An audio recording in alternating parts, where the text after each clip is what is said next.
be the MC of today's events and introduce all the speakers, Dr. Charles Jacobs.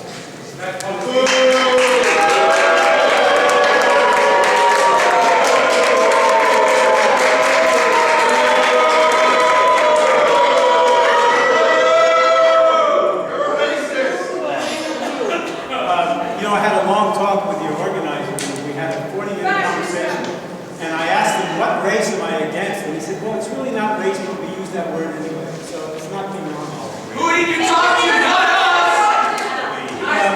We've come here today. So rude!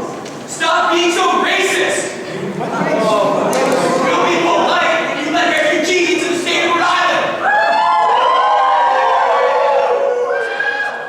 We've come here today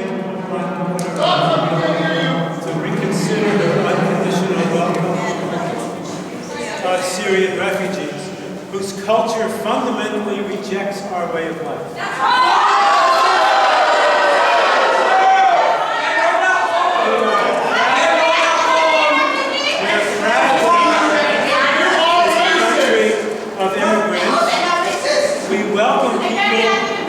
Here to join us and bolster our way of life. Have you ever been to Syrian? We do see and we sympathize with people fleeing war and violence. I'm going to tell you if you don't talk. I know a lot of us here. But an influx of Syrian refugees may pose a significant danger to Rhode Islanders, especially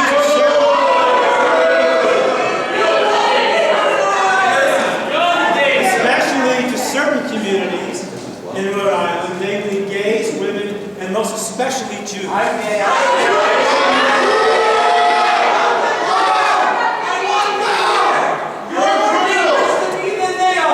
Rhode Islanders will face danger. 3 top Obama administration, that's your guy's guy, 3 top Obama administration officials have told us that Syrian refugees cannot be properly vetted for their possible connection to terror or their possible advocacy of jihadist ideology.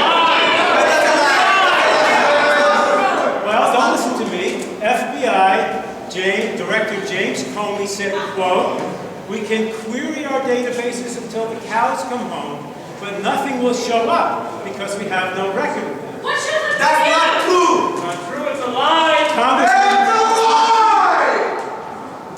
Congressman Peter King, Chairman of... Is it a lie that he said that? Yes! Yes! I said that!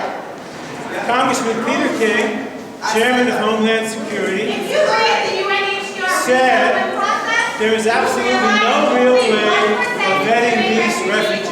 You know, if you don't have...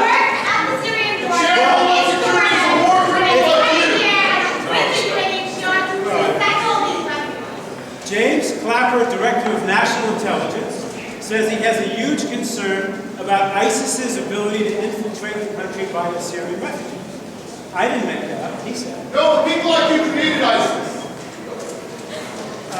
All Americans and Rhode Islanders are thus put at risk. However, not inconsequential, no one has raised amidst all the national discussion the very serious question of the deeply ingrained hatred of the West in our way of life that is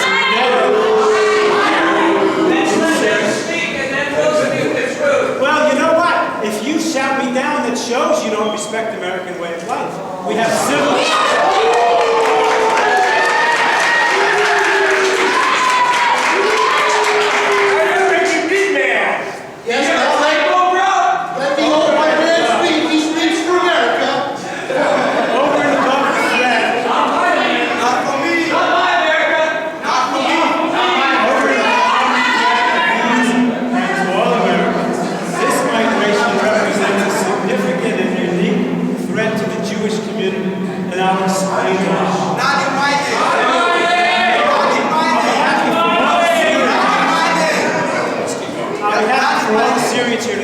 Tell me I'm wrong. So just listen. So the animus against Jews is taught in Syrian educational institutions, and starting from childhood, every Syrian, by the time he's 9 years old, will have learned that Jews are the sons of mothers.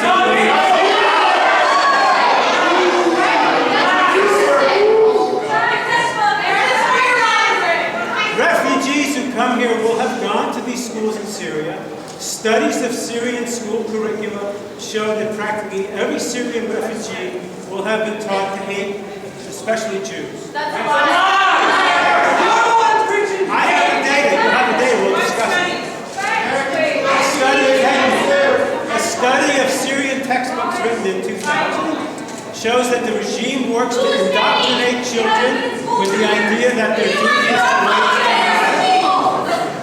The study also found that the extermination of the Jews is stated as an obligation in 11th grade textbooks. Another study published, you know I'm right, and that's why. Another study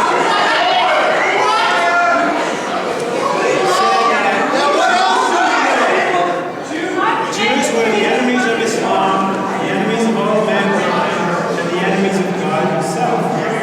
Syrian textbooks teach that the Holocaust is justified.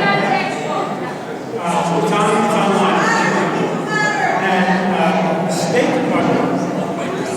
State Department has documented dangerous invective against the Jews coming from Syrian media.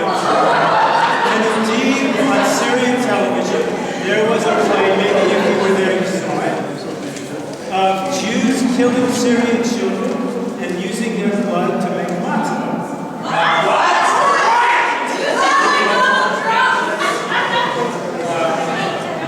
In 2000,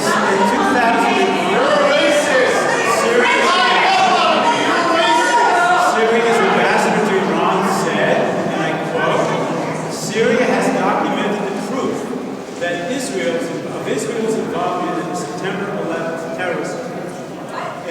In July 21, 2006, a national program proclaimed that the Jews are cursed